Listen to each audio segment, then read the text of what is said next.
All right, thank you. And City Clerk, can you please take roll? Good evening.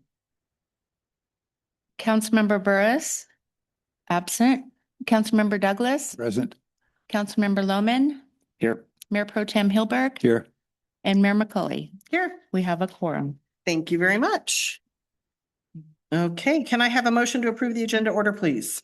Move to approve. Do we have a second? Second.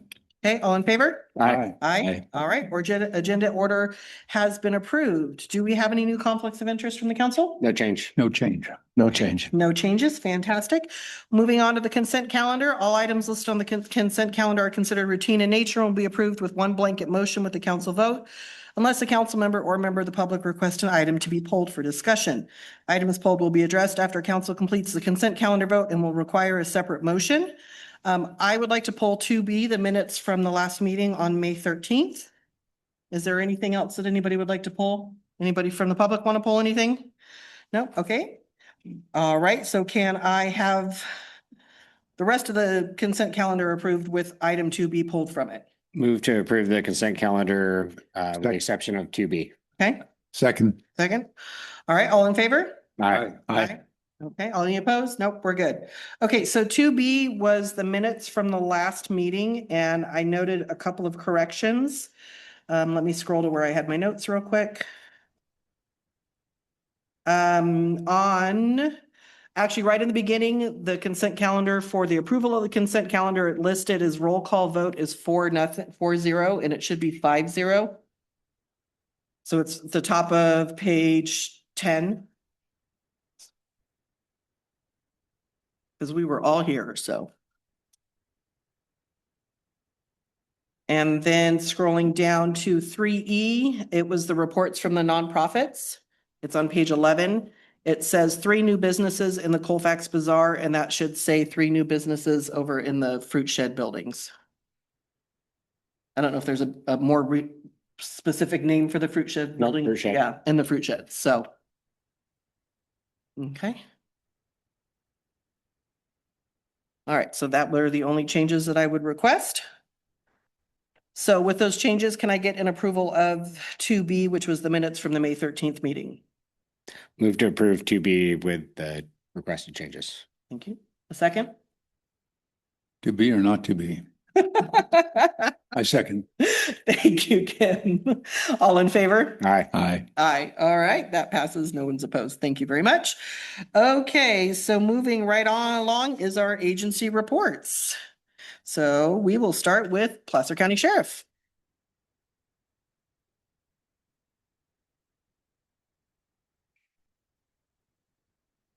Good evening. How is everybody tonight?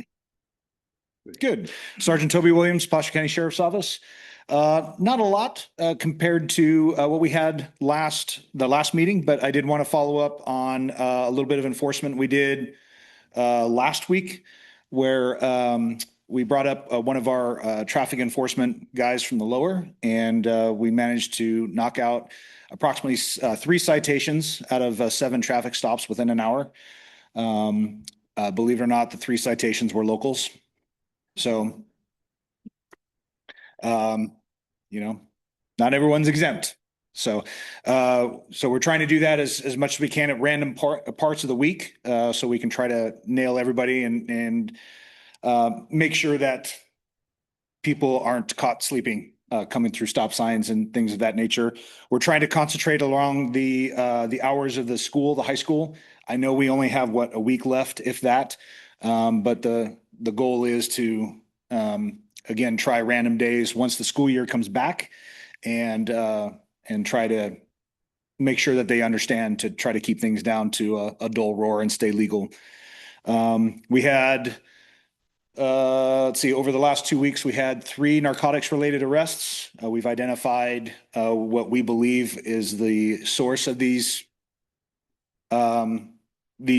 people's supplies. And good news is it's not in the city, but it's in our county. So we've kind of tossed that information out to our special investigations unit, and they're doing a workup, and hopefully we can get something in the near future for that. Earlier today, we had mutual aid or unified command training with CAL FIRE. We're getting ready for the busy season, and every year we get together with CAL FIRE and some of our allied agencies with law enforcement, and we basically practice working out of the back of a truck in the event of a large scale fire and the need for evacuations and things of that nature. So it's coming together. Our relationships are coming together more and more, and we're working a lot more integrated than in years past. So it's a good thing that we've developed now, and the sheriff wants to do this every year in some way, shape, or form. So good things are coming out of that. Otherwise, nothing else. Thank you. Okay, questions? Follow? Council? Perfect. Thank you very much. HP.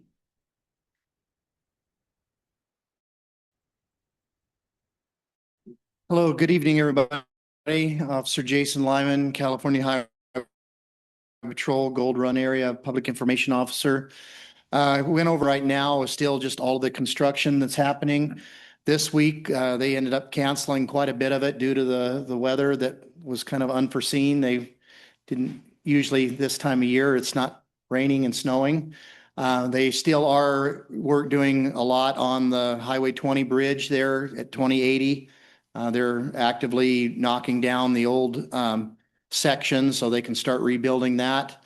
That is still an ongoing on and off closure of 2080, the intersection there.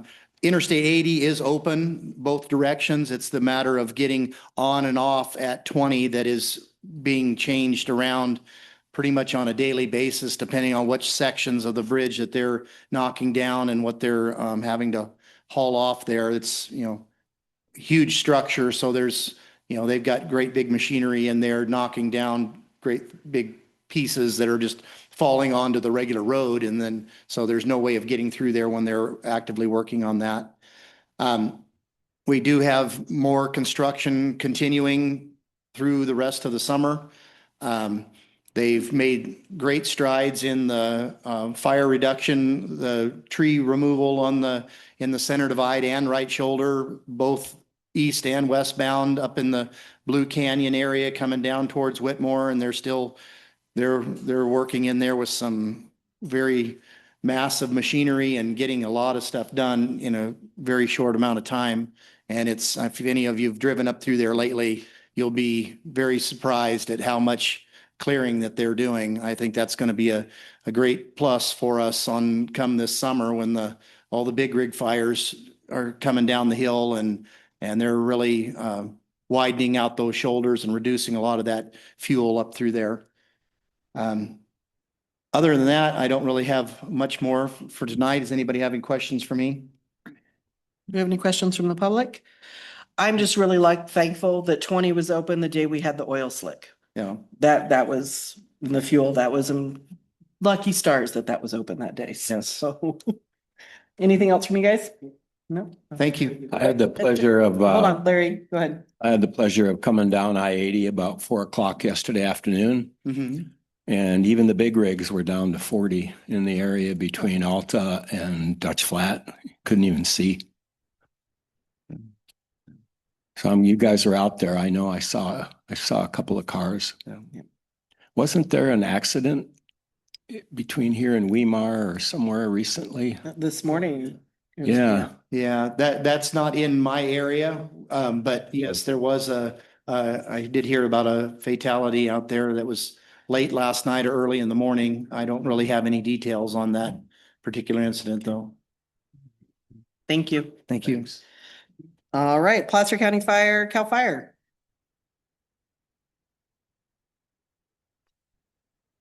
Good evening, Peter Moffett, Battalion Chief, CAL FIRE, Placer County Fire Department. I kind of like to start my report out with the fire weather outlook for our area for the next 4 months, May to August, just a couple bullet points. The weather patterns are likely to be warmer than normal with mixed precipitation, kind of like what we're seeing today. Alignment of the critically dry dead live fuel is expected to become more noticeable during June, but more so during July and August. Fuels across the lowlands west of the Sierra Crest will noticeably cure during May, therefore creating an increase in spread potential and fire business as the month progresses. And the last one is significant fire potential is projected to be normal during May, which means light activity, then above normal areas increase June through August as the fuel beds becomes more flammable and aligns with the critical weather patterns. Moving on to the burn ban. Right now we're in permits only. I'm sure my chief and the director of CAL FIRE will be doing the burn ban here shortly, probably next week or two. So if you are going to burn, please make sure it's a burn day. Please have your permit, and just watch out for the weather. Even though if it's a burn day and you got north winds, I would not burn. Even yesterday, we had a 6-acre fire down in Lincoln area, right outside of Lincoln. And so even with the rain and the wind, and it still burned 6 acres. So moving on, defensible space inspections. We are at 272 for Placer County, which is good. We're moving right along, projected as normal as last year.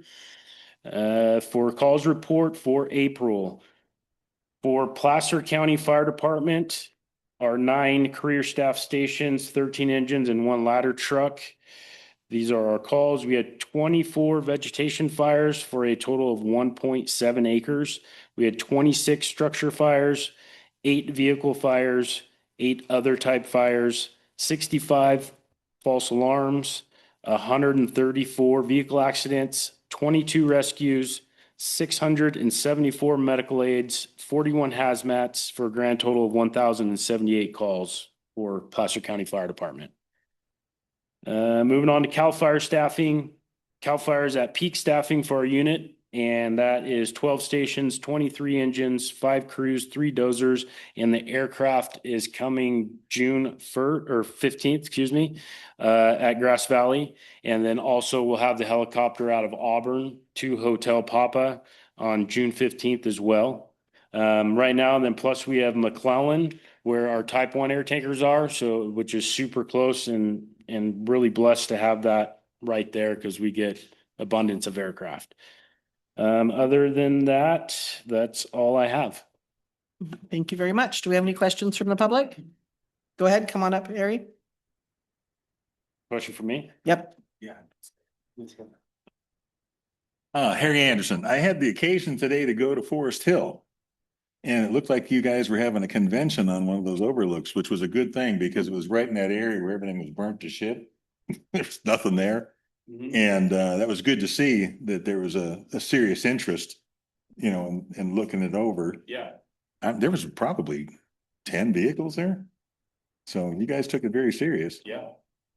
And being that it's fire awareness time, local resident and myself and my company have done something to help you guys. So we came up with this Nice. to hope that we get people to understand that Are you there's the a model? local company. Are you the model? Huh? Are you the model? Yeah, I was the model for that. And that's one of my good days. But yeah, we're gonna have these, there's 500 of these we've got. They're gonna be going in the greater area. Nice. So we figured maybe this size, people might actually see it. Yeah. We've tried the littler ones and it kind of worked, but this should do a lot better. So Nice. anyway, we're trying. Yes, please. Help us help you. Thank you. Do we have any other questions or comments from the public? Anything from the council? Okay, thank you very much. Okay. Let's see, I don't think Caltransit's with us here this evening. Do we have any nonprofits that wanted to make any reports this evening? No, I don't think so. Okay. So we will move right on. There are no presentations this evening. So the next item is a public hearing to amend section 17.64.080 residential use types and 17.72.020 residential zone district permitted uses of Title 17 zoning of the Colfax Municipal Code. Kathy Pease, our city planner, is here this evening to discuss and answer any questions. Go right ahead, Kathy. Great. Good evening, everybody. I'll wait just a minute. I do have a PowerPoint. There we go. next slide. So this is a request to amend the zoning code for residential zone district permitted uses for community care facilities. And there is a request to eliminate different requirements for small or large, greater than 12 persons facility. Next slide.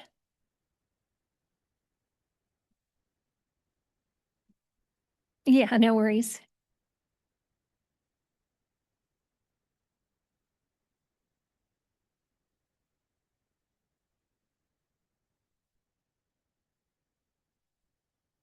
While they're working on that, I will read you the definition of community care facilities.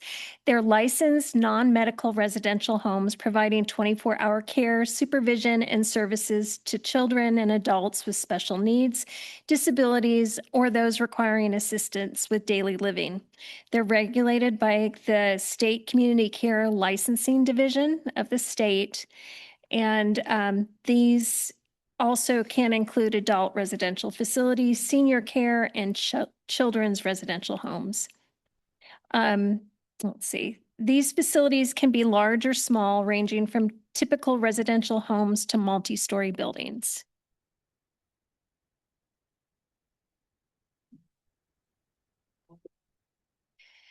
So the reason for this request is it's another request from the State Housing and Community Development Department, or HCD, related to the city's housing element.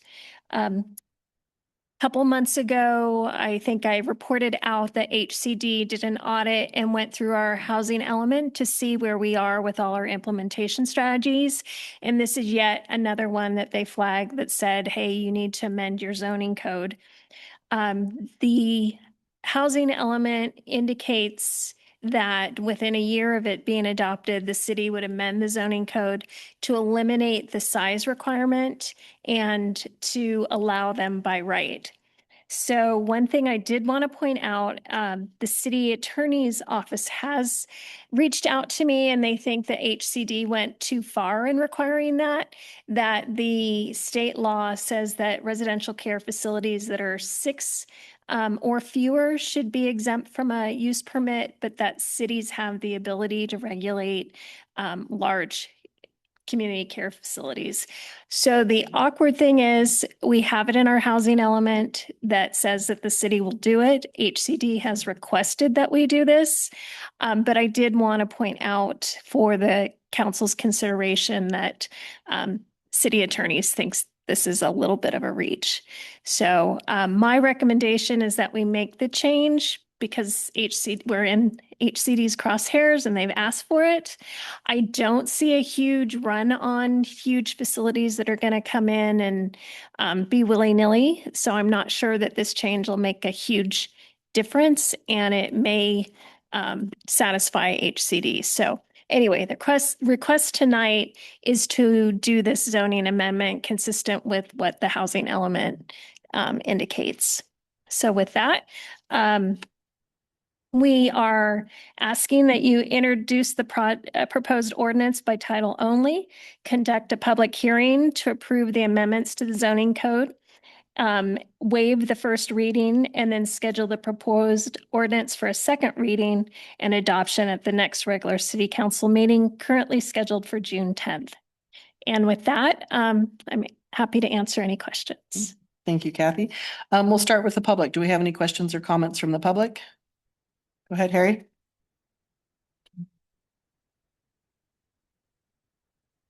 Harry Anderson, do we have any care facilities in town? We have one that I'm aware that would be on the south side of town. It was before I got here, but I did see a conditional use permit for our residential voice facility. And I heard you say something about 6 or less, they don't have to have a permit? State So, states that cities can't require a use permit if there's. and does anybody check on them or are they just left to the?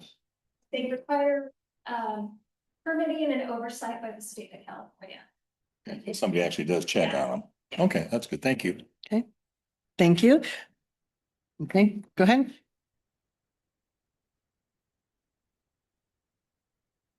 Now, does this include rehab facilities, drug and alcohol? Does, although sort of separately regulated and have a higher requirement through the state. Okay, okay, that's all I wanted to know. Okay. Do we have any questions or comments or anything online? Okay, thank you. Okay, any other questions from the public? Okay, any questions from the council? No questions. Okay, and the one question I have actually goes right along with what Caroline was asking, is I wanted to make sure that I understand that it says, you know, it's for adult and, you know, children's services, including those with physical and mental disabilities, I think is the verbiage in there.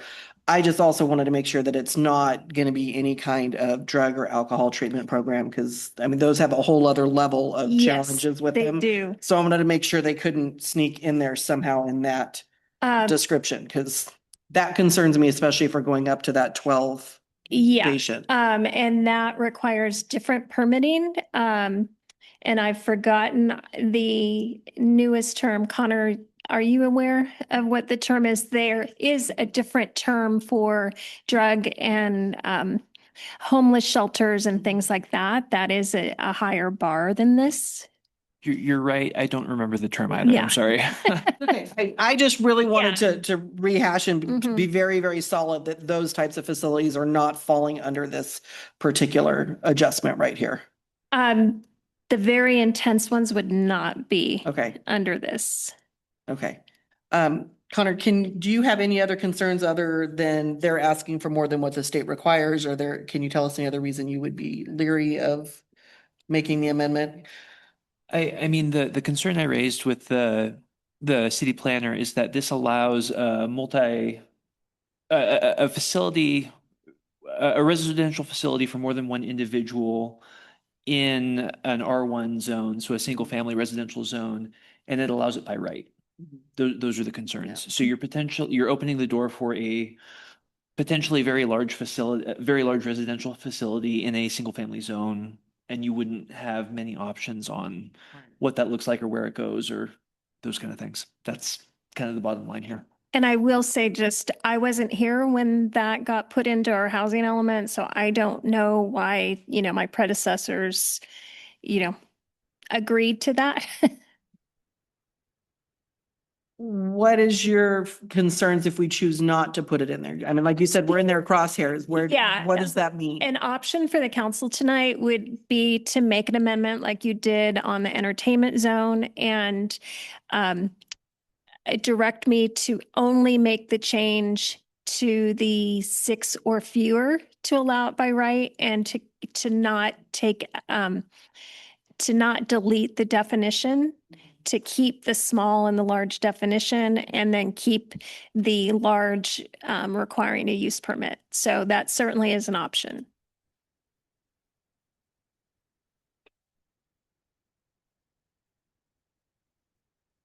So repercussions if we decide to do that.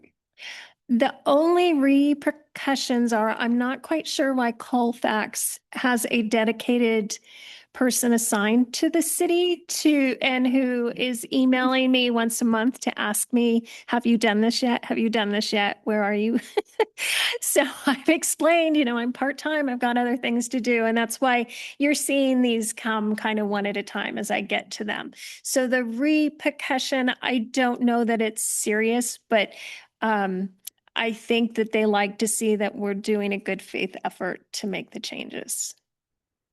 And I will be bringing probably an informational item to council in the near future to give you an update on our housing element update, which is approaching quicker than I expected. The state has moved up some deadlines, and SACOG is already looking at our regional housing needs. They're going to look at that in July, and probably the board will come up with a number by December. So lot happening in the near future. Would it be prudent to update the housing element? Would it change anything if we updated our housing element plan and then, or before or after these changes? Does it make a difference? What's happening right now is they're asking for us to do this right now. The housing element period that we're in is 2021 to 2029. So we still, even though we need to start working on our housing element, we still have quite a few years till 2030 for our next housing element. So we certainly can make that change with the next housing element. It's just going to be a while.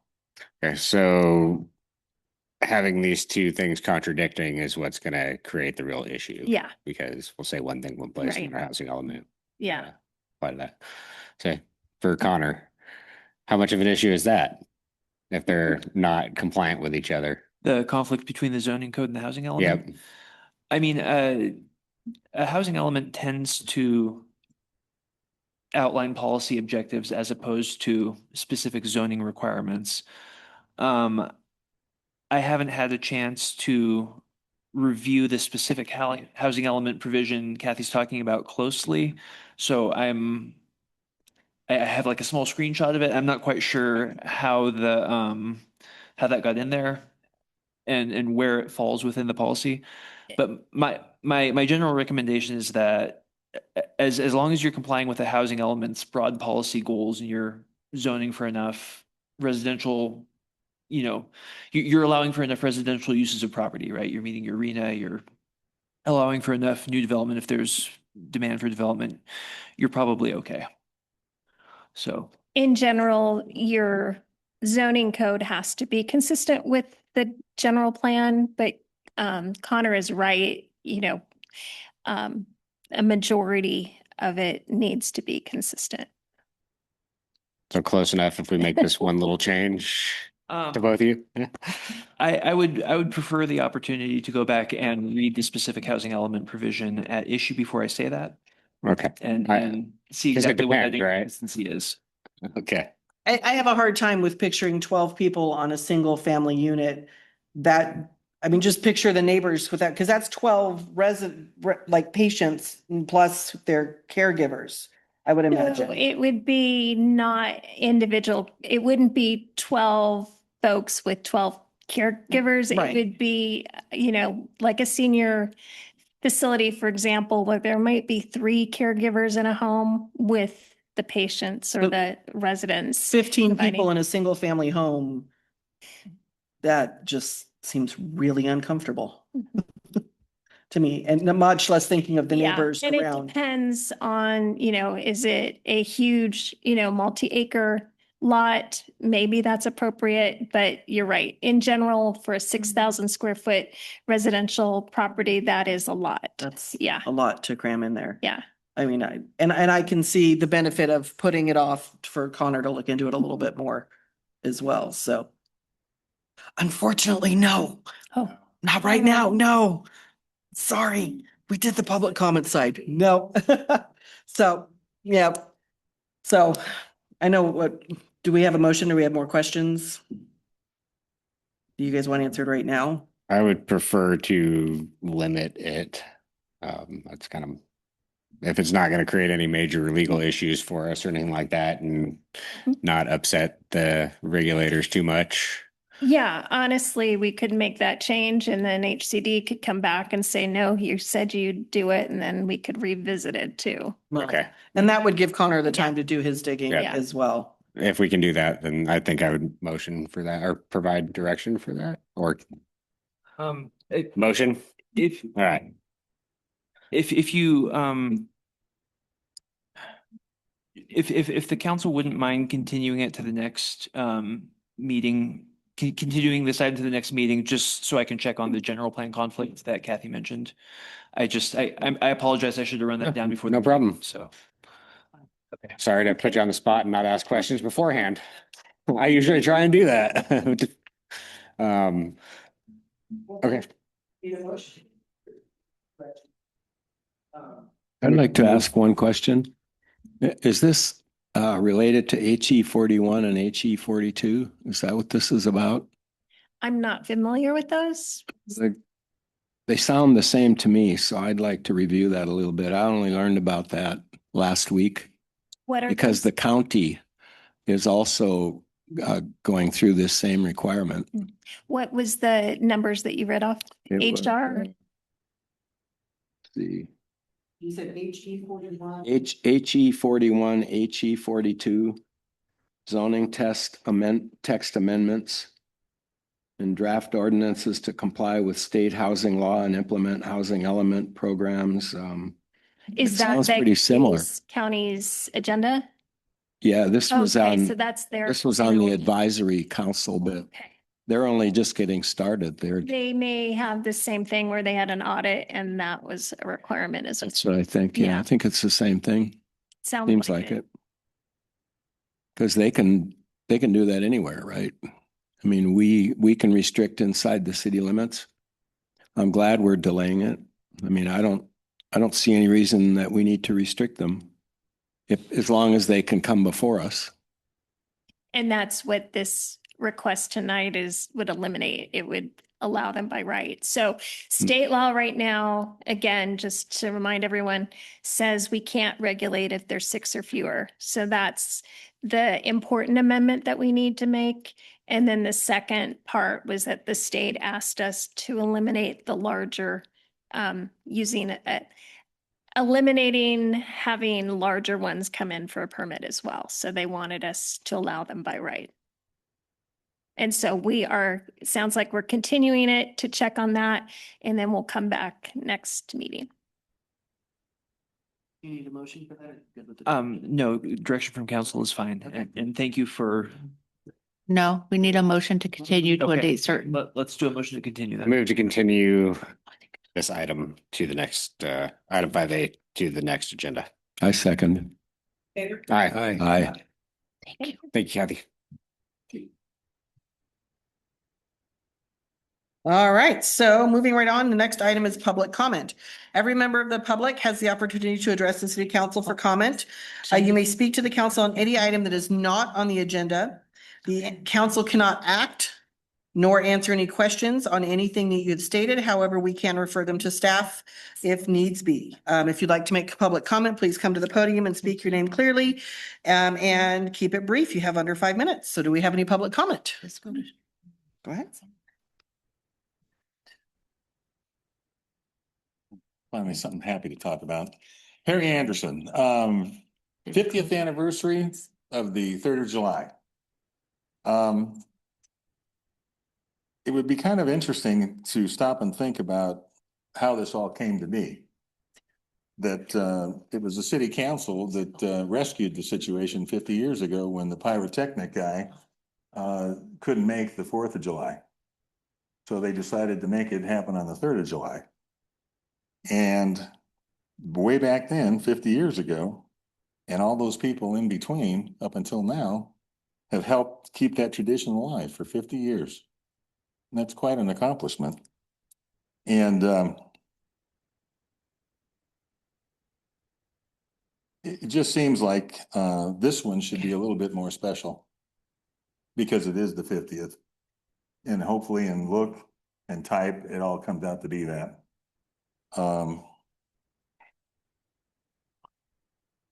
I just think that's really important. There's people that, like yourselves, that gave a lot of their life to make that happen for all these years.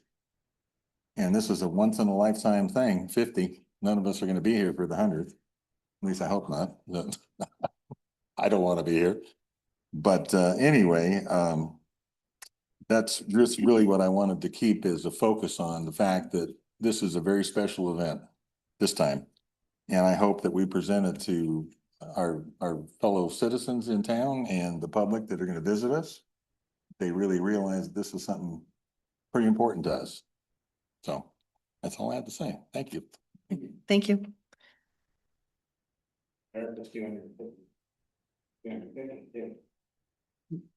Okay. Tom, come on up.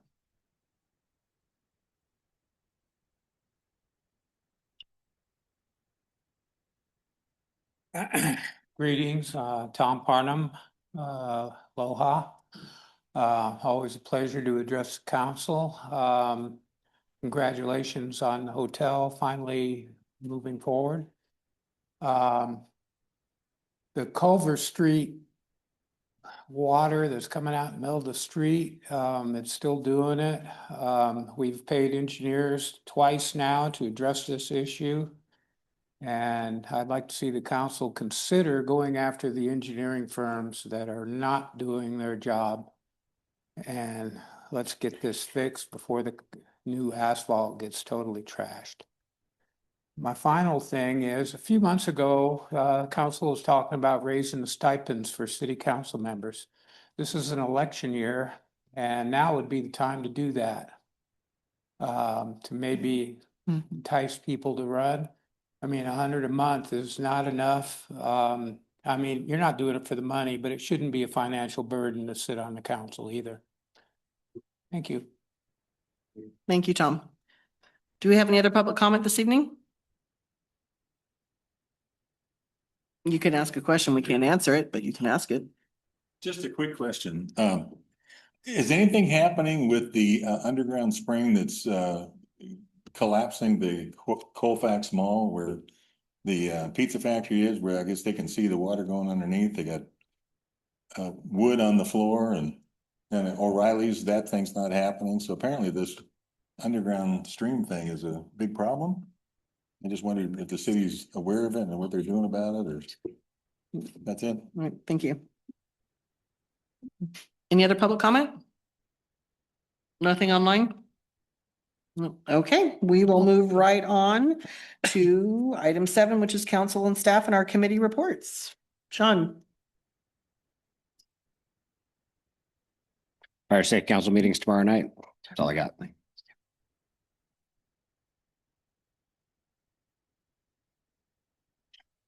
My meeting's on the 10th. That's all I got. No, just kidding.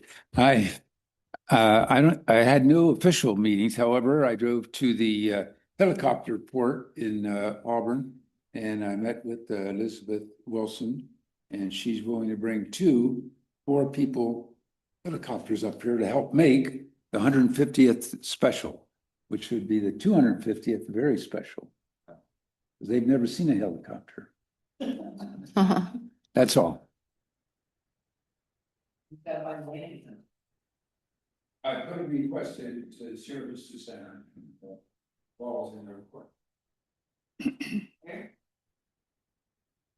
I attended the Railroad Heritage Group's meeting, and I don't know if it happened yesterday or not because of the bad weather, but they're checking the ground underneath where that caboose would go, just to make sure it'll support the move of the caboose. And then it would go from there. They have the funds to do it. There's nothing to slow it down. Somebody's willing to donate the money. And so it requires some engineering work.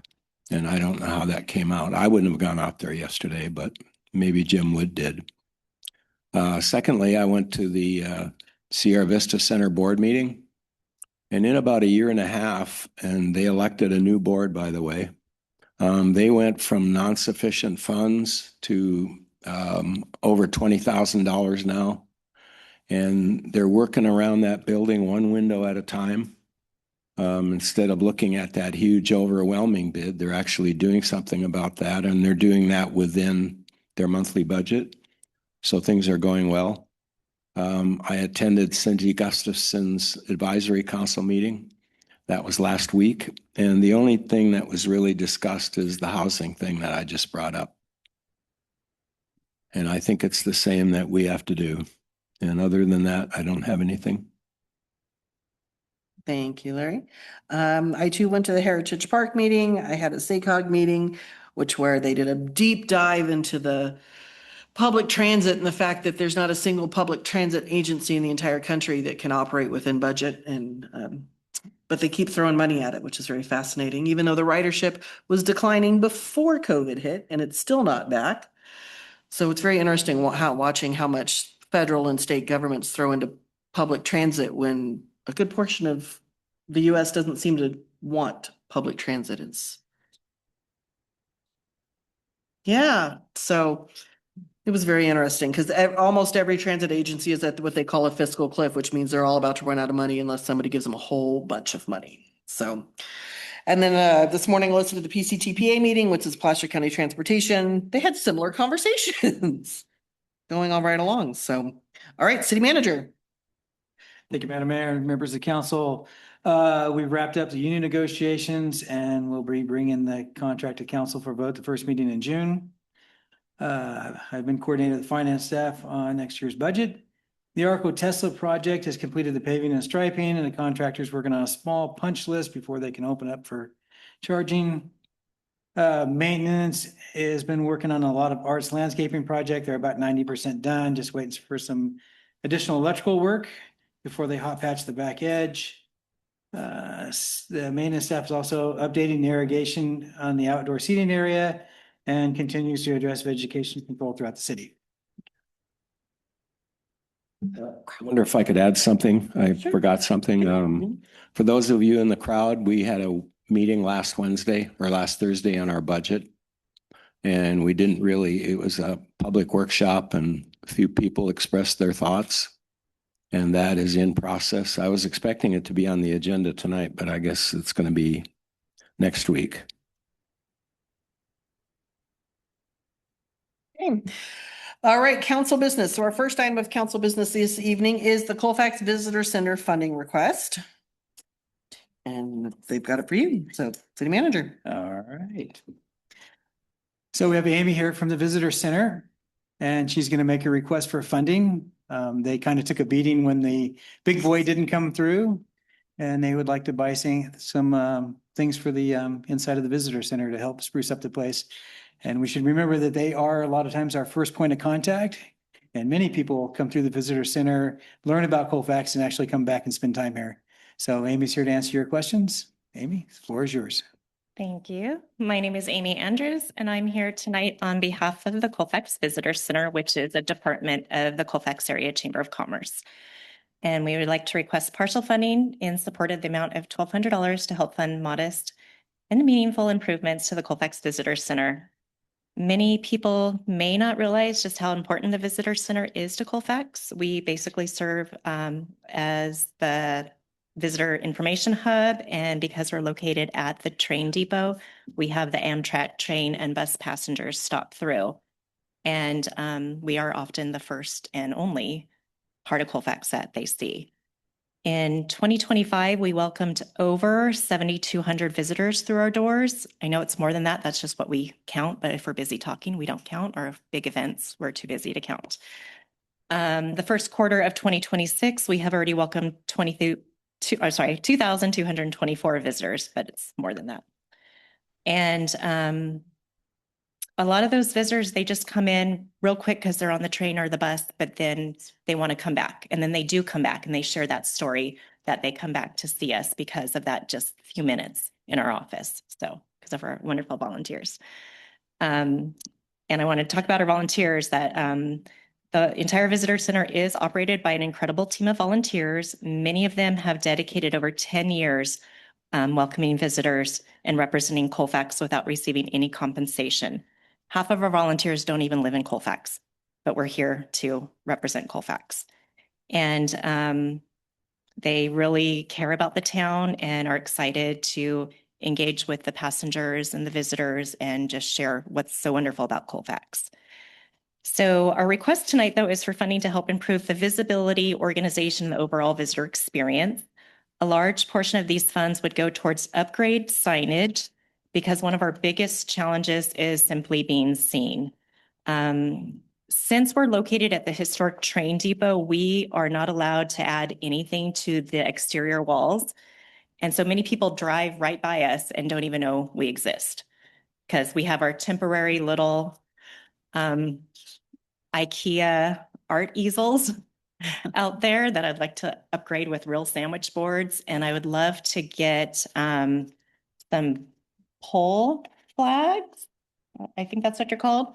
Here's like an example, because these would be permanent and they'd be visible for everyone, other than our little tiny sign that we turn on in the window.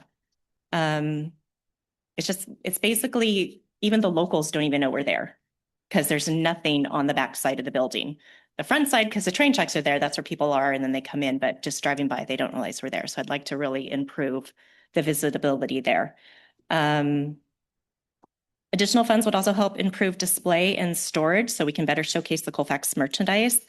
the visitor information, the recreational information, and just create a more welcoming experience inside for those visitors.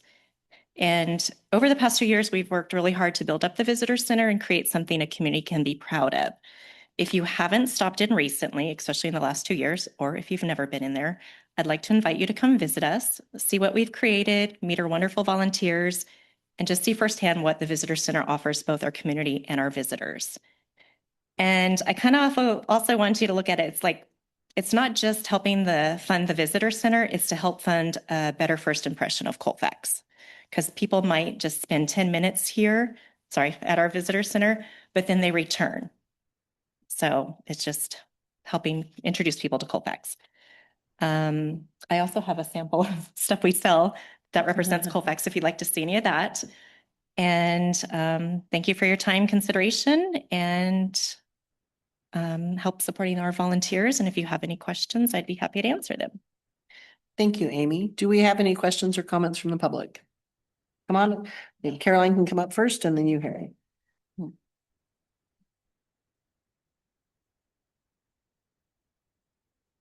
I just kind of want to say that I find this would be very important to support because, as she said, they are the basic face of Colfax. When people come into town, they do seek out, and I will tell you, my husband and I go on drives every Sunday and we go to different towns. We pick different towns to go to and visit. And the first place I go to is the visitor center or information center and I do know that Amy does direct a lot of people to the businesses in downtown Colfax and around town. So I think this is an important contribution to support our community, our visitor center. And I think she's done a wonderful job in creating a great shop over there. So it's been a lot and you've done a wonderful job. And I think supporting this would be a great asset to our community.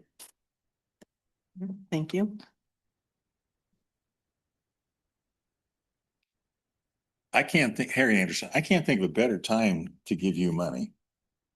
Seriously, with the amount of traffic that we now have, with the awareness of the hotel and the amount of people that all of a sudden seem to be waiting at the Amtrak station, it's like, what better thing to do to get our name out there that we're not the old, falling apart thing that we were. We're actually doing something.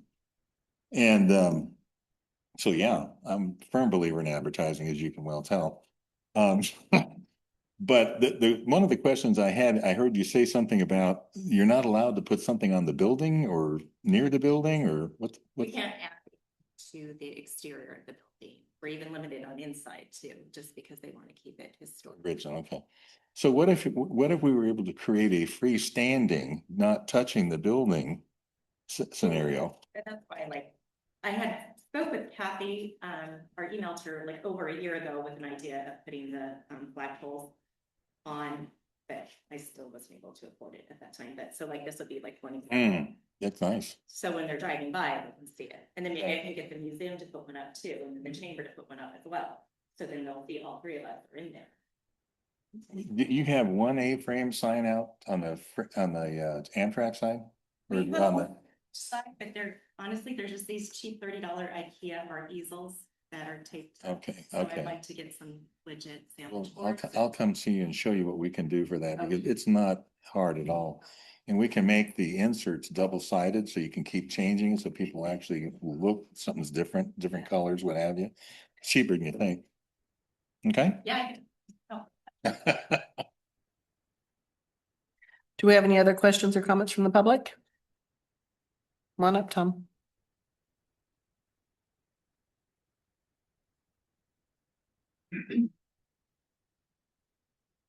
Yeah, Tom Parnham, city resident. I think this is a good idea to fund, but I have a new pet peeve. Everything's closed on Sundays, including the visitor center. And this is a big commute day, people coming down the hill on Sundays.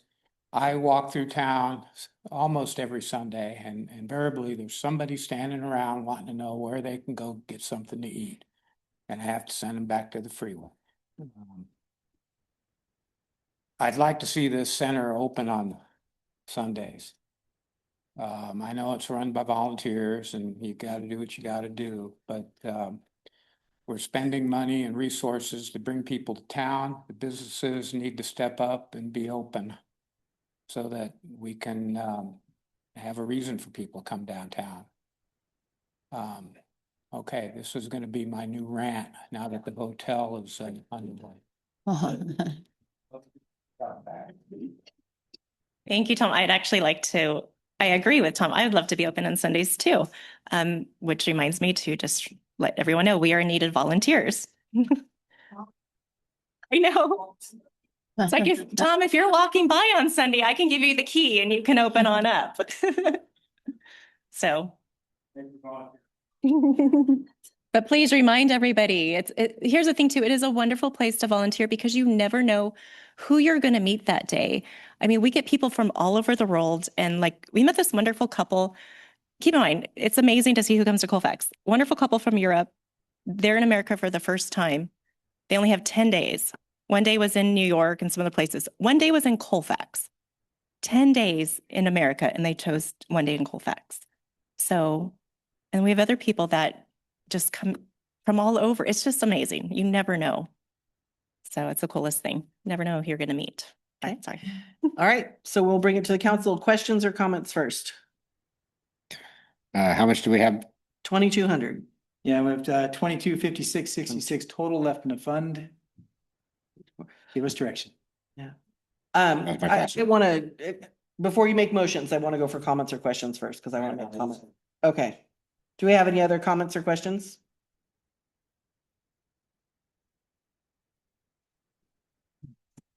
I have a comment. I'm probably the most fiscal conservative person in this room. Well, second most. I volunteer there Mondays, and on Monday was the busiest day of the couple years that I've been there. Just people coming in at random, and like 90% of them said, "What a cute little town we have." They would come back, and I think, as you pointed out, for a lot of people, the people over there, and I see a couple now that are volunteers back here. They're the image of Colfax. And I went down to the train station in Auburn to pick up my daughter, and there was nothing there. There were no volunteers. So we have the best, visitor center train station in this whole area. So I think you're just asking for like 10% of what we pay for fireworks that last for 14 minutes. And this lasts all year. So to me, it's a slam dunk. Thank you. Thank you. Just one short question to Amy. Bob Lobner had somebody design a sign. Are you aware of that? No, And I think he was willing to pay for it. I was not aware. I'd like to. Yeah, learn about that. I'll speak to him tomorrow. I was going to talk to him yesterday, but he wasn't open. Okay. So he's had somebody design one, and maybe it's similar to what you have. But the idea was a nice looking sandwich sign outside. Yeah, I'd love to learn more about that then, yes. And then the other one, I'd just like to echo something that you said. It's just a pleasant place. And between the museum and the little store there, it's a happy place. And almost everybody that goes in there seems to buy something. And I must go in there, as you volunteers know, at least 4 times a week and just sit around for an hour or so. And we only get one chance to make a first impression. And that's it for many people. So that would be my comment. I think If you'd like to pick a day to volunteer, Larry, let me know. Sunday. Yeah, Sunday. Don't give up on me. That's been on my list for quite a while. Okay. Yep.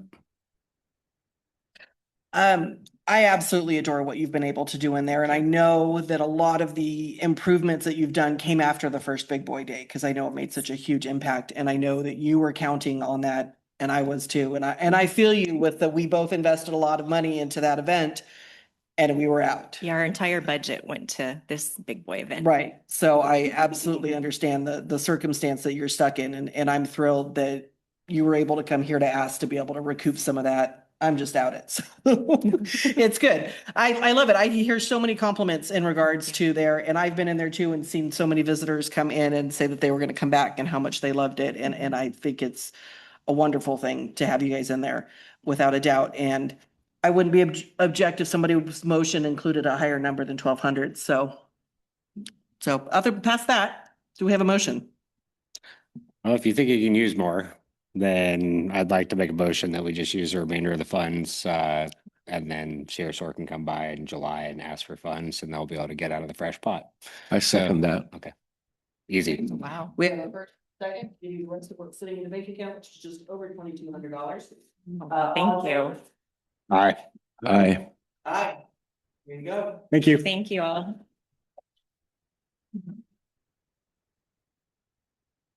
And just a comment, it's an investment in our community. It's not an expense.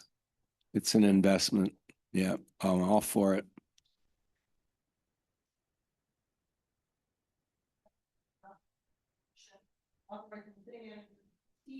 Development of a revenue measure for street road repair and for replacement. All right. So at the town hall meeting we held last April, staff discussed the possibility of a revenue measure to generate funding for street and road repair. The general consensus from the attendees was supportive and to pursue a tax measure of some type. The topic was discussed again during the May 21st budget workshop, at which time staff received direction to bring it back to the council for further discussion at tonight's meeting. Connor Harkins, city attorney, will discuss various tax mechanisms available to generate funding for the streets and roads improvement. And then afterwards, we just ask for direction. Connor, the floor is yours. Thank you, city manager. A couple of ways to go about it. You can do a sales tax, which I think is what the council was thinking. You can have a general sales tax, which means you can use the revenue for any purpose. Or you can have a special sales tax, which means the revenue is restricted to the stated purpose. You can impose a sales tax of up to 2%. If the city imposes the sales tax, the city council would adopt a ballot measure and submit it to voters.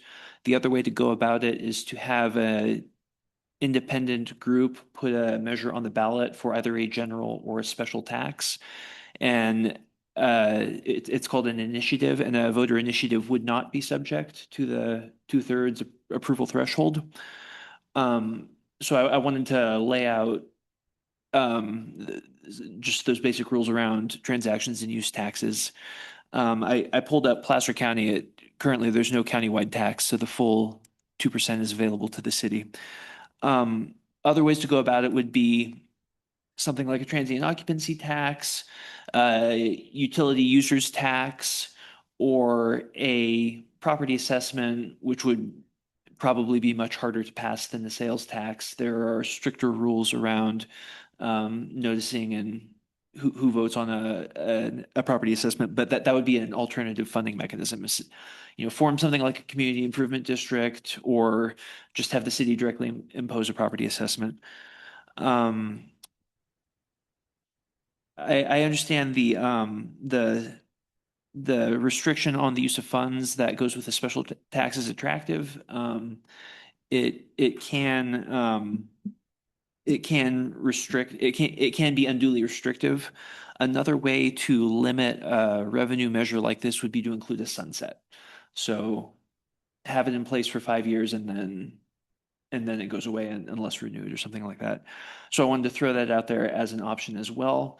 The council doesn't need to decide on anything tonight, but I wanted to provide you a little bit of additional information about different revenue measures that are available, so you can consider them and provide us direction. One additional thing that is popular with these types of measures, just a little side note here. Sometimes they call for forming a citizens oversight committee. It's generally it's like any others of the city council's committees. It's just a group of people who, have power to review the amount of the tax collected and what it's being used for, and just kind of, do some due diligence and do an audit of how the city is using the tax revenue. So that's another kind of control you can have on these measures. I wanted to throw that out there, and with that background, just get some direction from council about how to proceed. If I can ask a clarifying question, because the way my head heard what you said contradicted a conversation we had earlier today. Okay. To do the special tax measure, which means the funds, of course, only get used for the roads. Yeah. But either way, for it, can the city put it on the ballot without having a special committee that goes and does basically the marketing for it? Yes. Granted, but to be able to make it happen, it would be advised that there would be a committee of some sorts that gets together and helps come up with formulate the game plan of how we're going to share this with the community and get the word out as to how it would be protected for the roads and whatnot. So we don't have to have that committee that does that. It can go straight on the ballot without that, but of course it would make sense to have a committee that would do that kind of legwork, right? That's right. The advantage of the committee, if the committee brings forward an initiative, it's not subject to the 2/3 vote threshold for a special tax, which is why you're starting to see a lot of these initiative special taxes. Okay. What is the financial requirements of a committee being formed to put it on the ballot? Like, what would they need to do? The financial requirements? Well, if you have a committee that puts it on the ballot, so the committee's getting it put on the ballot, not the city, which means we don't have to, the city would have to have a 2/3 vote. The committee putting it on the ballot would only need a 50+1, I'm guessing. That's right. The vote threshold for an initiative tax, whether general or special, is 50% plus one. Okay, so we need less votes if there was a committee that put it on the ballot itself. But that committee would also have to fund whatever fees there are in putting it on the ballot. Do we know what that would be? Just so if a committee chooses to go that direction, they know what they need to fundraise? I Do you have any idea what that would I don't know. ballpark? What? It depends. Yeah, I don't know offhand. I mean, it's fantastic to go the idea of having a committee put the initiative on the ballot because it's a less vote thing, but at the same time, that committee is going to have to fundraise to get the funding to get it put on the ballot and do what if you want signs or whatever. So Yeah, I think if we're gonna do it, then the city needs to be behind it, because I don't like trying to cobble together or having to put that burden and convince people that they should run this to get a tax for the city. I think the city should be handling its business. If Well, we're and gonna I try think- and push it through, might as well make it be the 2/3 anyway, because you want to make sure you're getting the. Well, and part of the reason I bring it up now before I open the public comment is I think there still needs to be a committee formed that gets together and puts together the documentation that's going to get spread out. So that's part still going to need to be done. I know I don't have it on my agenda. Obviously, staff can't touch any of that stuff. All they can do is put it on the ballot. They can't do anything else. They have to stay out of it. So it would be up to the council to form a committee that would be in charge of putting together any documentation and how it was, spread throughout the community in support of it. So I guess the question really is, do we have two people that would be willing to do that committee? You don't have to make that decision tonight, but I know I can't do it with having two events on my plate right now, so. Just a quick statement. I would be willing to be on such a committee. Okay. But I don't believe a committee should put something directly on the ballot. I don't support that. I think this is a tax basically, and I think we're all in this together. Okay, well, that goes with what Sean was saying. He can see a committee that does the marketing for it basically, but the city should still put it on there, which means it's going to require the 2/3 vote is. Yeah. There still should be an ad hoc committee Okay, overseeing and doing it, and it should be a city-run ad hoc committee instead of a special okay, citizen committee. okay. Okay, so just with that clarification, I'm going to go ahead and open it to public comment. You can comment, make statements. We just don't really get to answer them, so we'll do our best. So do we have any public comment in regards to potentially putting a special tax initiative on the ballot? That means it would be whatever percentage we choose. I think we've been talking a quarter, 25, was it 0.25 or 0.50? What was it?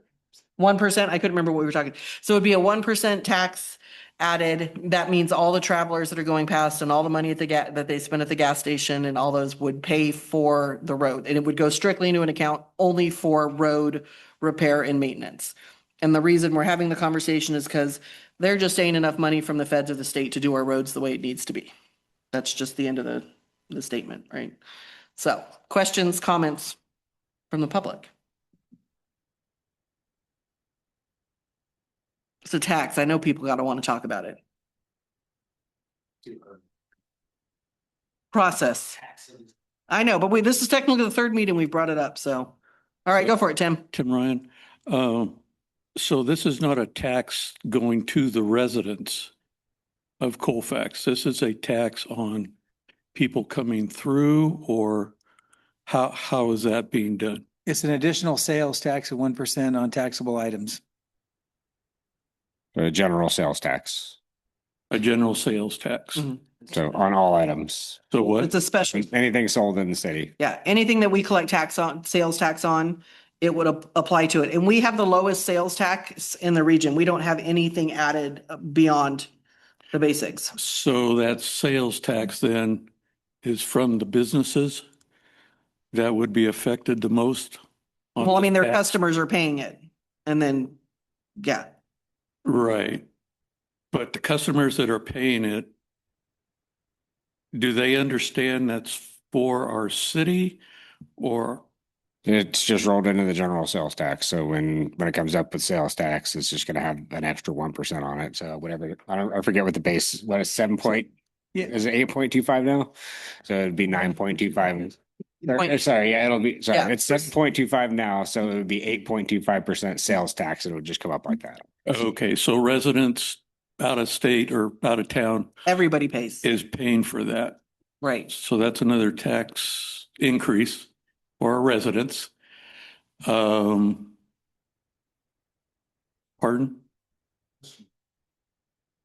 Well, everybody who buys a taxable item will pay the tax, whether they're a Colfax resident or if they're just passing through. Yeah. And for clarification, a city gets 1% about in sales tax, so this would give us another 1%, so it almost double our sales tax income. Mhm. And the reason this is being brought up, I kind of thought was because of having people and other supply trucks and stuff like that are really damaging the roadways here, to compensate for that, not necessarily the people who are living here. Yeah, it's being brought up because we have about 20 to $25 million of the road work to do. And if we don't come up with some funding, Yeah. you're gonna have some even worse roads. Yeah, correct. Yeah, the state and feds aren't giving us a whole lot of money for road repair and the state and federal money is not meeting the demand for road repairs that we currently have. Correct. Yeah, right. And we've seen that in the past. Unfortunately, that is not coming through. I'm just trying to get my head around this. It's always hard for somebody. Oh, here's another tax that we're going to be paying. And then the other question, like what you're talking about or concern, is that it's dedicated just for the roadways. And I think that's very important, that especially the people in our town, our city, can see where that money is going without going to another budget item.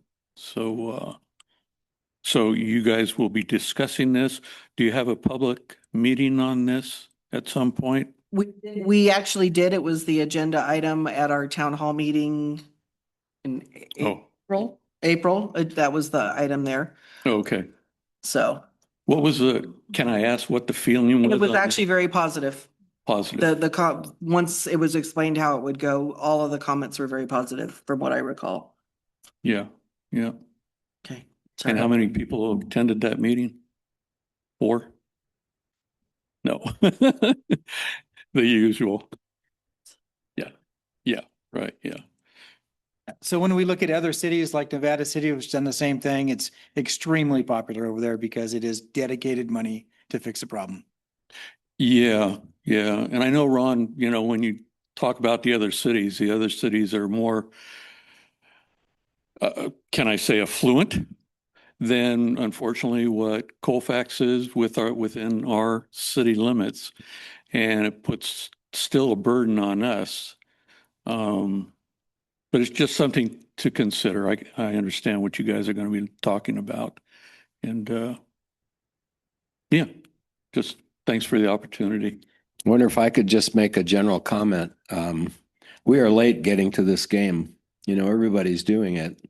And I doubt anybody in this room considers whether they're paying 7.5 or 7.75 or 8.5%. I don't think people even know. You know, we just put out the money because the bill includes sales tax. And I don't see any reaction to it. I think it. The word taxes is about as popular as gonorrhea. I mean, you do not want to hear that word at all anymore, especially with the political stuff going on right now. However, simple math, what is 1% of a dollar? Penny? Okay. So if we were able to break it down to the ridiculous to where people would understand, I mean, that, you know, for every dollar they spend, it's going to be a penny. It's going to help these roads. Anybody who lives here knows, God, these roads are horrible. And if we're getting a bulk of that penny from the road travelers, but as long as there's transparency and when you pitch it, it says this is dedicated for the road, period. And give them an example. For every dollar you spend, you know, it's like the 99-cent store. 1 penny. And then I think people can understand it. But if you just say, well, we're going to put a tax on this thing, out comes the garlic and the cross and everything else. Nobody wants to hear that stuff anymore. So if that would get us to where we need to be for a penny, I can't see where it'd be a bad deal. Yeah, so presently on a $10 item at 7.25%, you pay about 73 cents in taxes. If you make it at 8.25, it's 83 cents. So it's not a huge jump. Do we have any other public comments or questions?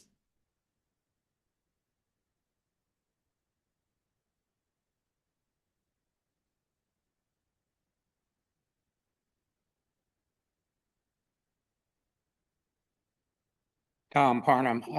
When I worked for the city 20 years ago, we paved Grass Valley Street.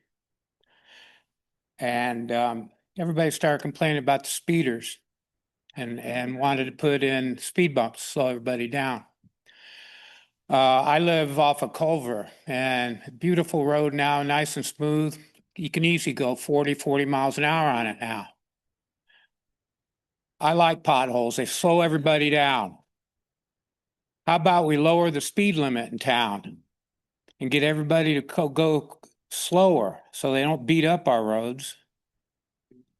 And if you do raise the money to do this and we pay all the engineers to do all their engineering, hold them accountable when they mess up like they've had on Culver the last 2 times. And I just, I know this is going to pass and everybody likes smooth roads, but I just wanted to point the opposite out.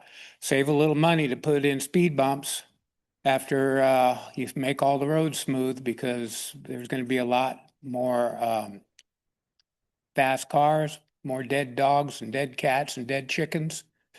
And I just wanted to bring that point up.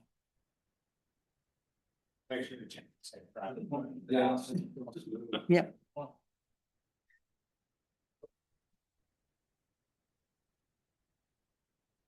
Hi, my name is Chris Andrews.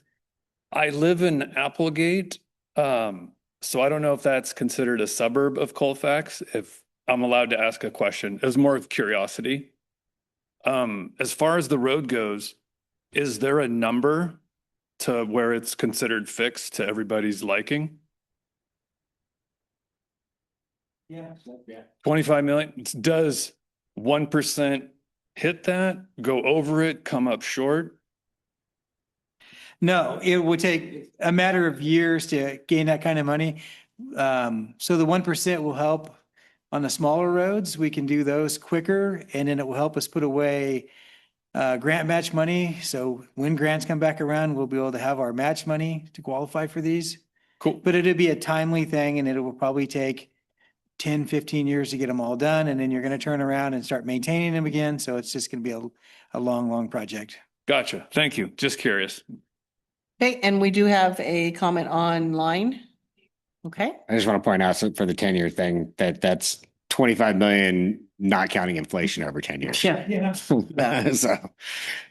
yeah. Jane, do we have Jane online? Jane, you can address the council. Hi, I'm Jane Gallagher and I live near Tom Barnum. I have a couple of questions. I know that the roads do need some maintenance and some upgrades. I understand that Main Street on the east side of Depot is one of those areas that people complain about frequently, but that it's not something that's within Colfax's ability to work on because it's owned by the railroad. And then when the home hardening money came available, the city was told 135 homes would be eligible. And then it came down to, oh no, only those homes built in the last 40 years are going to be eligible. So that's 50 houses. So a question would be, how would the decision be made which roads be maintained and repaired? My other question would be, who is the sales tax really going to be paid with? And is it going to jeopardize perhaps keeping our largest collector of sales tax, which I suspect is Winter Chevrolet? When I was in the automobile business, people would easily go someplace else to save $100 or $200. If they're faced with that additional sales tax over at Winter, will we lose our largest sales tax base? Would perhaps using the transient tax on the hotels or some other means be a little bit better for Colfax so that we still have a sales tax receipts coming in? Thank you, Jane. All right, any other public questions or comments? No more. Okay. Yep, that's what I was gonna do, is if you want to go ahead and answer her questions. Right. So how we'll decide on which roads get paved and when will be, we'll have to update our pavement, PCR, our pavement management plan. Sorry, long day already. Our pavement management plan, and that tells us which roads to do when, which roads to do maintenance on when versus paving. And that will kind of set the schedule, and then that will be balanced out by what you can afford to do and when. Could a list or a map be available before a vote on this so that people will know what they're voting for? Can you repeat that a little bit louder, Jane? Okay. Since we need to make a list of locations to be paved or repaired, can that list and their priority be available before the election? So if people think they're going to be voted on roads that actually belong to the railroad, they won't be disappointed. Yeah, there's currently a study that's the city has published on the website. This study would have to be updated because it's out of date by multiple years. So once it's updated, everybody would see it. But part of what this money would pay for would be to update the engineering study on which roads get done, or basically the conditions of the pavement. And then we decide which roads get done when. And no, we won't be paving private roads, only public owned roads. And how many of the voters know which roads are private versus public? Yeah, that I'm not sure what the voters know or don't know. I'm sure we could put together a list of public versus private roads. Yeah, probably a map would be a good suggestion. Okay, thank you. Thank you, Jane. All right, so I'll bring it back to the council for additional thoughts, comments, what kind of direction we want to give staff.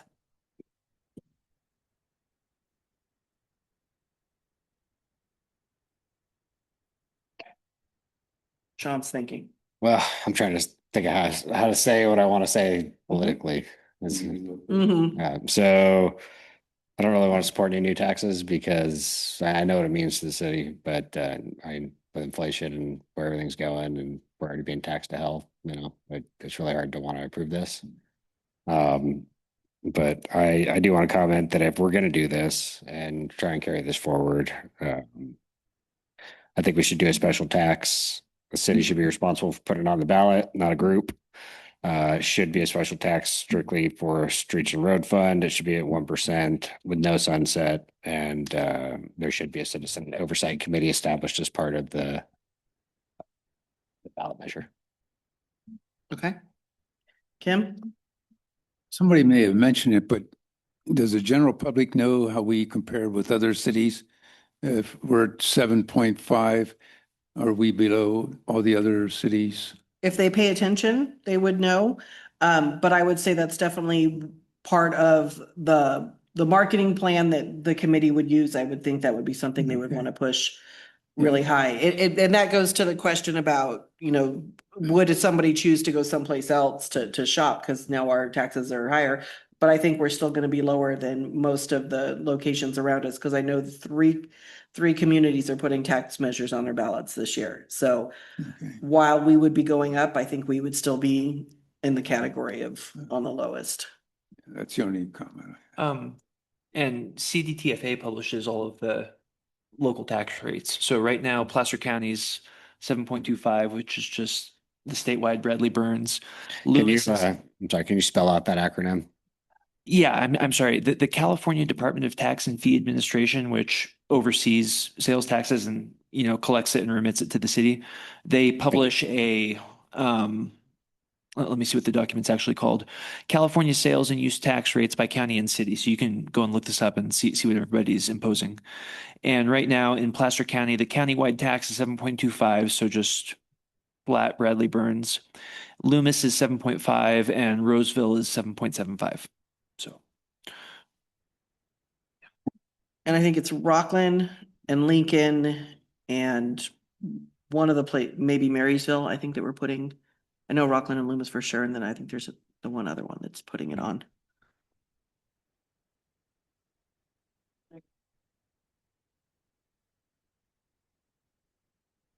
Several comments. Number one is we can't fix our streets.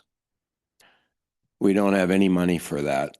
And we have been able to get a couple of community development block grants, but because our median income moved above the threshold for those, we can no longer get them. So we're not eligible for them anymore. So the street repairs you've been seeing, we can't continue unless something changes.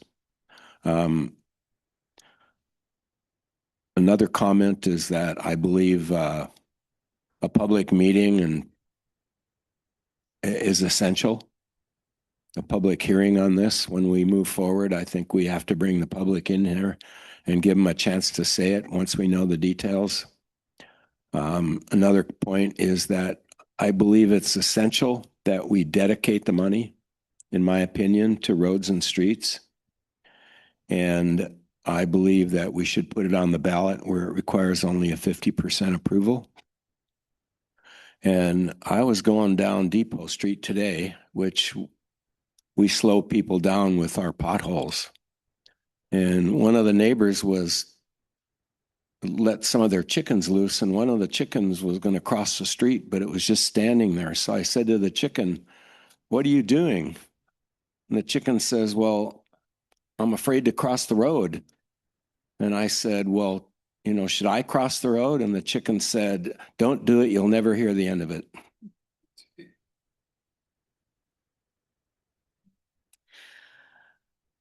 I'm done. To backtrack a little bit and actually go back to the potholes and slowing people down. The downside to putting in speed bumps is your snow plows. Snow plows and speed bumps are not friends. So that's one of the reasons we have not put them in a lot of places is it causes problems with the snow plows. I agree with you, Sean, that if we do this, we should definitely have a citizen oversight committee so that they, I mean, I think that's something would make people far more comfortable.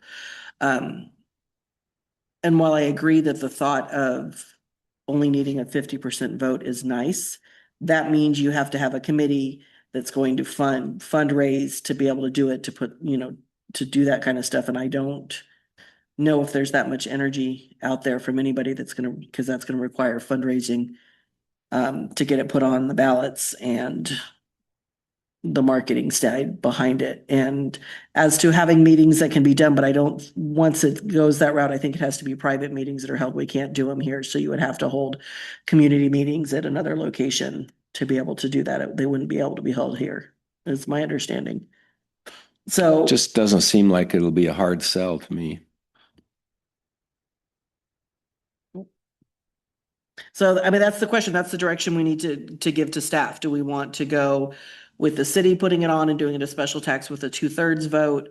Or do we want to see if we can get a committee formed to have an independent committee put it on the ballot where you only need the 50% vote, and what two council members are, if they are already willing to be part of that committee and get that formed? And keep in mind, the deadline is July 1st, so Yeah. you don't have much time to You do got a this. month to get to fundraise enough and to get it on the, I mean, we got to get it on the ballot July 1st. Collect signatures and. Yeah. So, I mean, it doesn't help that Trinity's not here, but we all know how busy she is too. So I look at the three of you to ask if there's two people that would want to do that committee that needs to get those signatures and start the marketing campaign for it. Well, that has to be done regardless, because the city can't do any of that. So that part's, you're gonna need a committee either way. Am I right? If the city, the city is the one Yeah. Well, either the city runs it or a committee runs it. Yeah. Okay. If the city runs it, the city can use public funds. If the committee does it, then they'll have to use personal funds. Yeah, so the city can, the way it works, if the city does it, is the city would write the ordinance imposing the tax, the council would adopt it, and then you would adopt a resolution calling an election on that ordinance. And you would have the county run that election. The California Department of Tax and Fee Administration, CDTFA, publishes a model ordinance you're required to use. So it's like the mechanics of it for the city to do it really aren't that difficult. It's a lot harder to do a citizen initiative because you need to have, as Caroline is saying, an independent committee who goes around and collects signatures on a measure and qualifies it for the ballot. And I believe I'm right about this, but I believe the deadline is July 1st, which is Yes. probably It is. prohibitively short for an initiative tax for the November election. So have the city go, you don't have to put signatures, but you still gonna need a committee that's gonna be able to reach out to the public.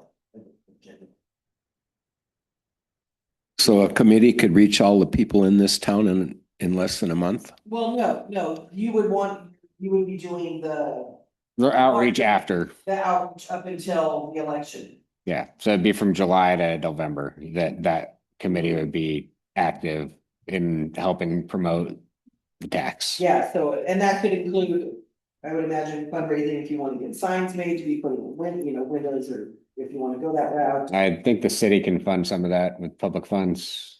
Can the city fund signs? Shouldn't that be under the city manager's put it on. purview for purchase? The city, No. the city can't, the city can't spend public funds in support of an election. You can't, Okay. it's called electioneering. So you, if you want. So you still would have, okay. You would still have to fundraise or put the bill, either way. So that's the question for the three of you, is if there's two that, like I said, I can support it and help, but I can't run the committee. I can't have it to my plate, even if I do support. I'm gonna repeat what I said before. I'm not wild about a committee. I think we're all in this together. And I know 2/3 is a big number. I don't know what the track record is recently of any community passing a tax that requires a 2/3 percentage. This one, it's possible. I'm not sure the work is that much different either way. I think it's quicker to draft an ordinance than it is to go out and have a committee put it together. Committee for the marketing standpoint. You're still going to need a committee that is responsible for reaching out to the committee to get them to vote for it. You know, one of the biggest challenges we have is I didn't know it was happening. So you still have to have a committee that is responsible for the marketing side of it. The city can't do that. Would you like to come to the podium? Because you can answer that magic question on how often these passes. And since she's staff, we can have her do that. That's right. Just remember to hit the magic green button, please. Light it up.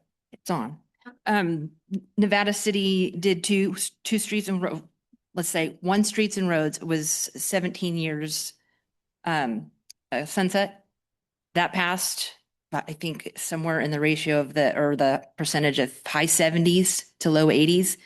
When I was there and we did it again because the sunset was approaching, we had it was over an 80% approval on a special tax. So it was, it sailed over there. We had very good luck in that jurisdiction with special tax measures over general tax, although we did have a general tax as well at one point. But the citizens were not as satisfied with that at the end. But two times in my tenure, so. Yeah. Either way, there still has to be a committee because you still have to have community outreach because that's going to be. We can worry about the committee stuff after we get the ballot measure going. So why don't we do that? Okay. Okay, so then I think what you had said, to recap, to make sure we're all on the same page before your motion, that we have the city be the one to put it on the ballot to go for the 1% special tax to streets and roads and with no sunset, and the ballot measure will establish the requirement for a citizen oversight committee. Okay, so that would be the motion. Yes. Yes. That's my motion for a resolution. Okay. Do we have a second? Clear as mud?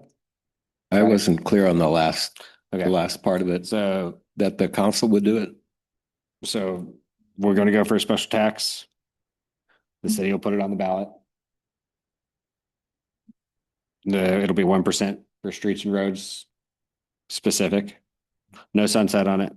And there will be a citizen oversight committee established as part of the ballot measure.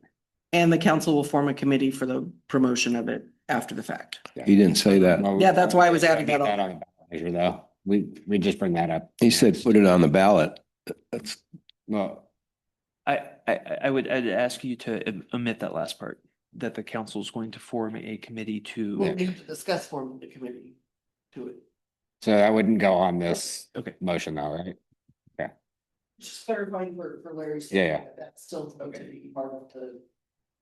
So I'll have to send you my electioneering memo before you vote on that.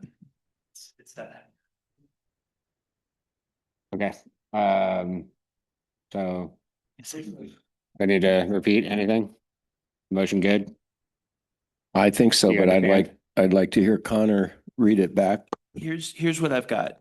The city is going to propose a special tax to fund street and road repair. The amount of the tax is 1%. The ordinance will provide for a citizens oversight committee, and the tax will have no sunset clause. Repeat the last one. The last part of it is that the tax will have no sunset. It'll just be a evergreen tax, as opposed to doing like a 20-year term or something. So Sean has made the motion. Do we have a second? I second it. Okay. All in favor? Aye. Aye. Just for clarification, I still don't support new taxes, but I just want to make sure we're moving business along. I think we all have that same feeling that we don't want new taxes. Tough decisions have to be made sometimes. I think This gives us the opportunity for the city to decide what they wanted, the community to decide what they want. Absolutely. All right. I appreciate what Katrina said, and thank you for the information about Nevada City.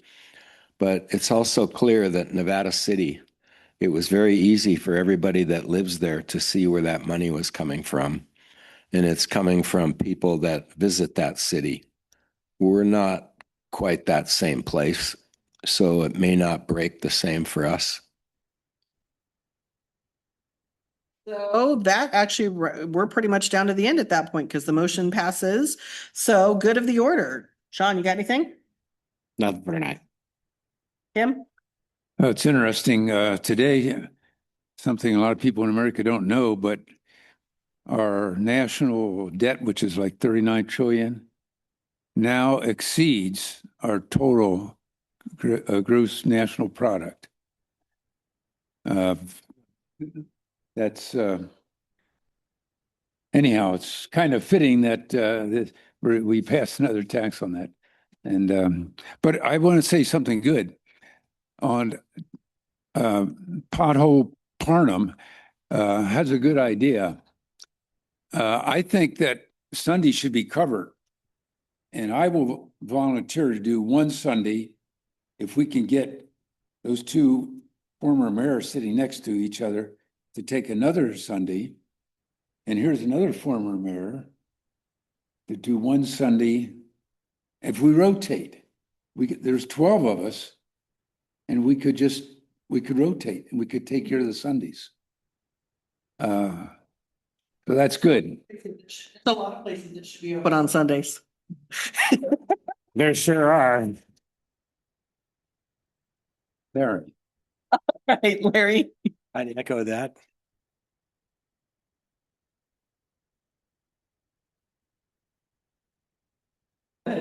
I just have a question.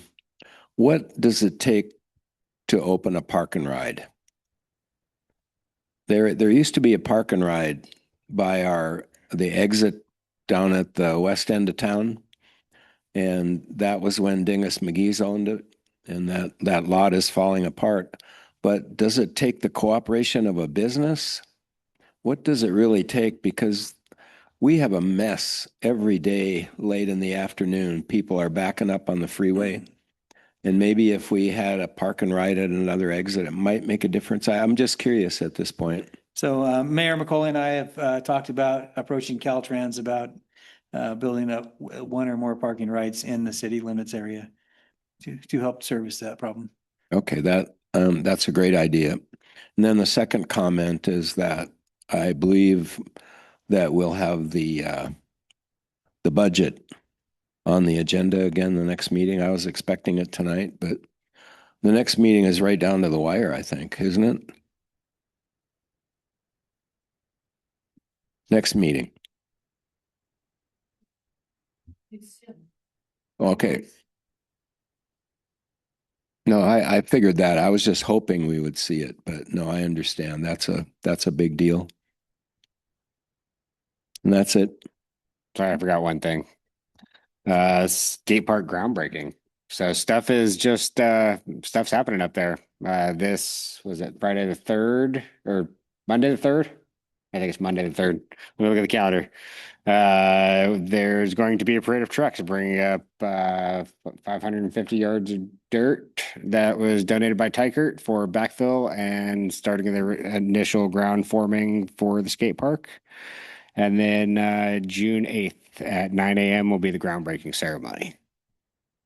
Right, we've Exciting added the dirt flyer to the Colfax page. Yes, that is on there. It's also been posted on Facebook and the rest of our social media. Yeah, on the Facebook page, yeah. Thanks. It's so nice to have a city clerk that has access to post things like that now. So tomorrow you've got the farmer's market because they have kicked back off and you have trivia happening at the farmer's market tomorrow night. It is 80s trivia happening at the market tomorrow evening. So she does encourage you to come dressed in your best 80s gear if you can think about it. So either way, DJ A Game is putting on trivia tomorrow night. All my clothes are from the 80s. I don't see any fluorescent on you, so I don't buy that. So that is going on, and that's all I've got, so. Yes, so at that point, we will go ahead and adjourned, or public comment, that's right. See, you're rushing me along, I got a list to go by. Do you have any public comment on our good of the order comments? All right, Tim. Tim won't work on Sundays because he's already there a couple days a week.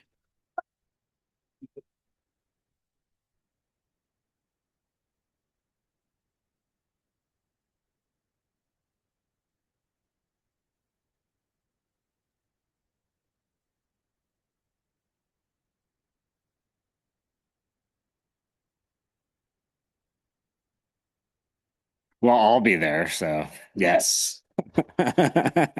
Sorry, I couldn't resist. Yeah. Yes, we're expecting Cindy Gustafson and many of the donor sponsor, the top donors will have representatives there, including Tykert and many of the people that were involved in the project so far. Yes. You are, his foundation was one of the donors, and I'm not sure if he's going to be there for the groundbreaking, but hopefully for opening day. Or his organization at least will be there for opening day, hopefully. Yep. Thank you.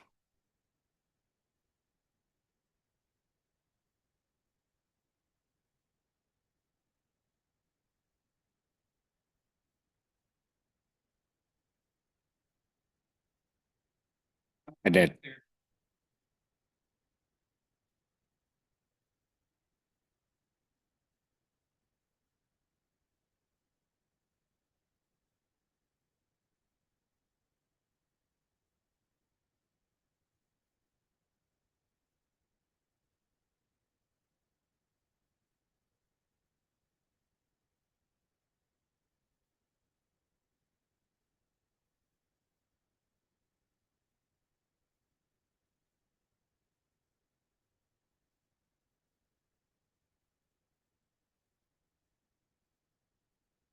I'm gonna backtrack.